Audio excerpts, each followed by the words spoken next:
క్రైస్తవుడికి ఎలాంటి ఆచారాలు సాంప్రదాయాలు ఇవ్వబడలేదు. క్రైస్తవుడికి ఎలాంటి ఆచార సాంప్రదాయాలు లేవు.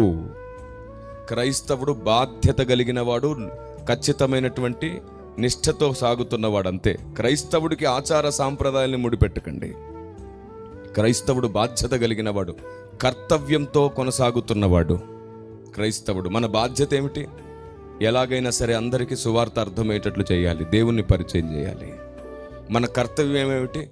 ఆయన అంగీకరించినవన్నీ సంపూర్ణ సిద్ధి వైపు అనుదిన భక్తిలో నడిపించాలి.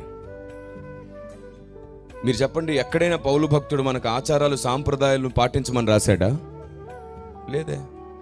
మరి మనం ఎందుకు క్రైస్తవ్యం అంటేనే అదేదో ఆచారం సాంప్రదాయం అయినట్టు తెల్లబట్టలేస్తేనే క్రైస్తవుడు, తాళి తీస్తేనే క్రైస్తవుడు, బొట్టు తీస్తేనే క్రైస్తవుడు, మెట్టలు తీస్తేనే క్రైస్తవుడని, పై రూపం తీస్తేనే క్రైస్తవుడని ఎందుకని స్లోగన్స్ ఇచ్చాం? ఎందుకు సమాజానికి అపార్థమయ్యాం? అంటే మనలో చాలా మందికి దేవుని గ్రంథమును గూర్చిన అవగాహన లేనందుచేతనే.